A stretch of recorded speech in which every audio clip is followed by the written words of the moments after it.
Hello everyone and welcome back to my channel.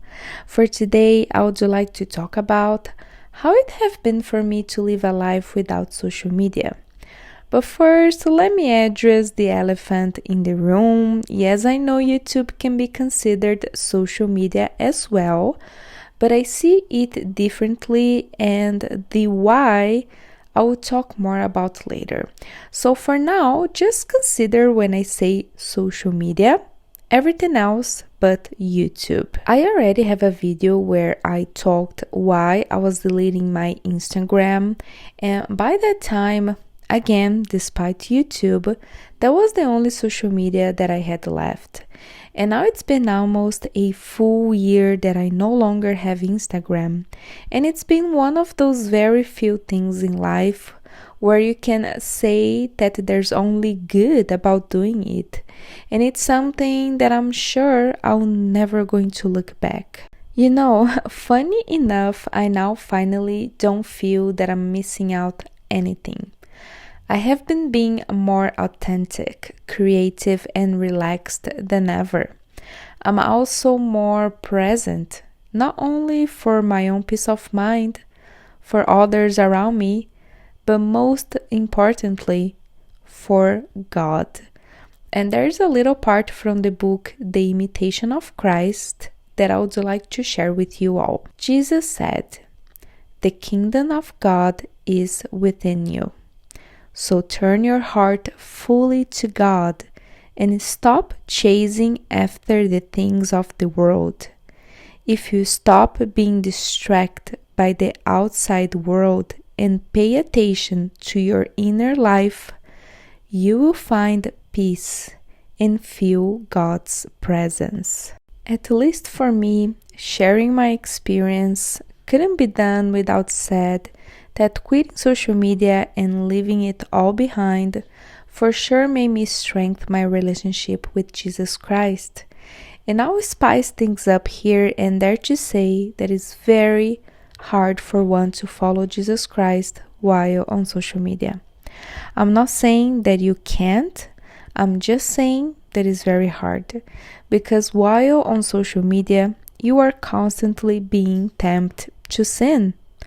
All is there for you is to see what other people are doing, where are they going, what are they buying, how they're dressing themselves. And comparison arises. And there you go.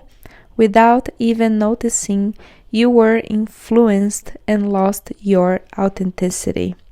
And good would be if you are only losing your authenticity about how to dress yourself. But no, it goes above and far beyond that. You are also taking your chances to lose the ability to think for yourself. When I had Instagram, I was always so afraid to express how I truly felt about certain things, because I didn't want to offend anyone. I wanted to please.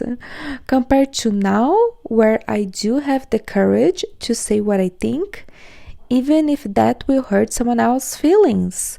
And that is okay, that is life. As long as I speak with care and compassion, I have the right to have my own opinion. And I don't want to go deep here into, let's say, conspiracy theories, but the dark purpose of social media is to turn you into a string puppet.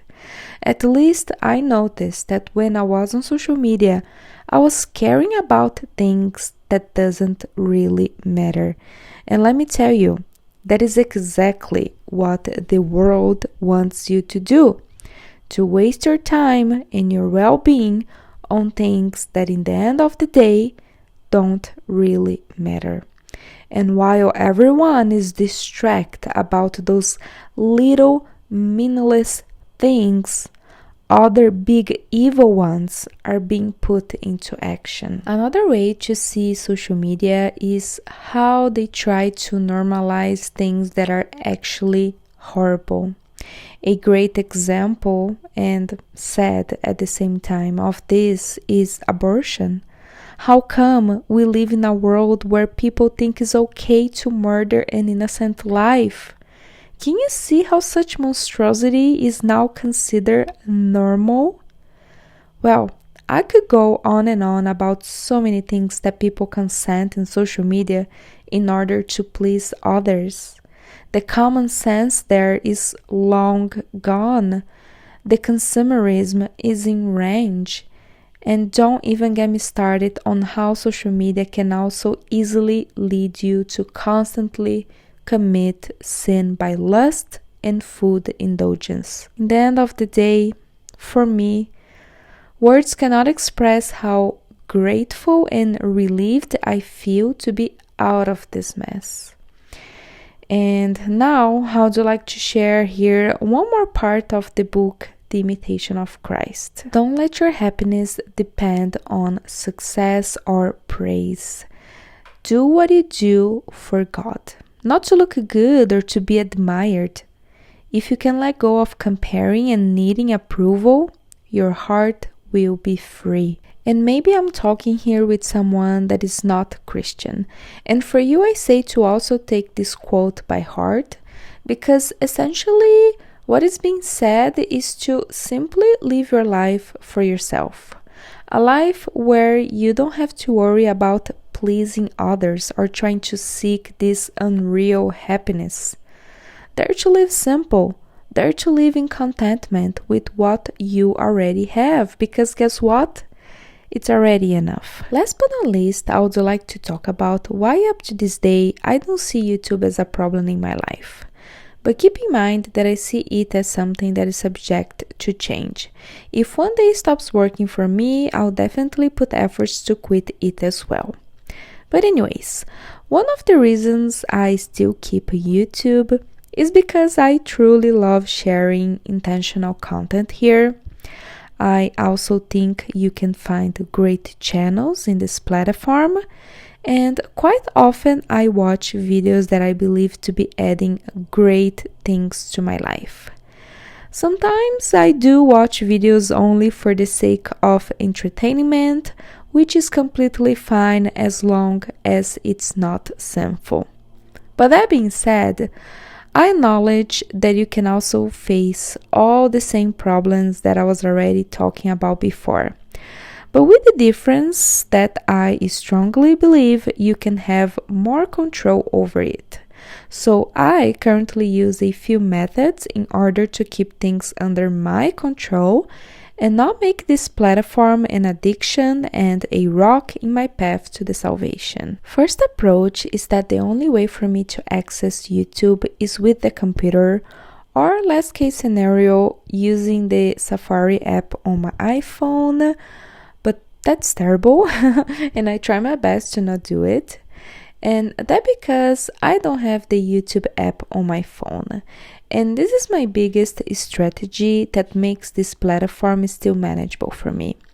I don't have constant access to the YouTube, and on the days that I watch YouTube, it usually happens to be a more intentional moment, and not just because it's already there waiting for me every time I unlock my phone. My second approach is to not open and surf in the shorts page. It doesn't mean that I don't watch any. I will sometimes watch the shorts of the people I'm already subscribed in their channels and the few first recommended ones from the homepage.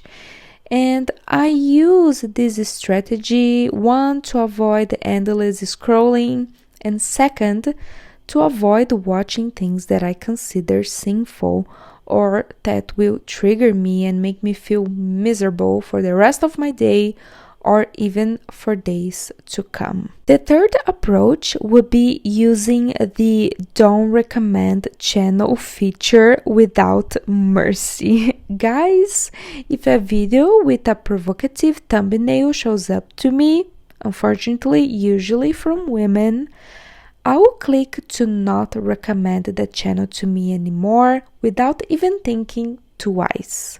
And the same goes for shorts. They have the not interested button. I will use it and abuse. That also goes to any other video that shows up to me that looks misleading, clickbait, and all of that. To wrap this conversation up, I would like to mention that even though it's been almost a year without social media, my brain is still in the process of detoxicating, which is quite terrifying. This proves how much damage social media, and to be honest, internet, can cause on our brains. And I didn't even grow up inserted in this lifestyle. I had my first smartphone when I was around 16, so not even a lifetime, which makes me think and pray for those who are born and already completely immersed on this sickness in a way or another. And this also goes for anyone that is still being fed by social media, addicted to it. I see it as playing with fire. It's something dangerous, something that long ago has been proven to be bad for us, for our mental health, for our brain chemistry, for our relationship with others, how we communicate with the world, and much more. So I pray that if you watch this video until the end, you can at least take a moment to reflect about your life and question yourself if you really think being on social media is leading you to live a genuine life. Even though I'm not on social media anymore, I feel quite a passion to talk about it because I truly wish to help others to see things in a similar way that I do, so they can also experience the many benefits that I now live. And because of it, I'll try to very soon make a video about practical ways to delete your social media, and maybe another one sharing what can you do now that you don't have social media, because you will have so much free time compared to before that you have to find some hobbies. All right then, it was very good talking with you all today, and I hope to see you in my next video.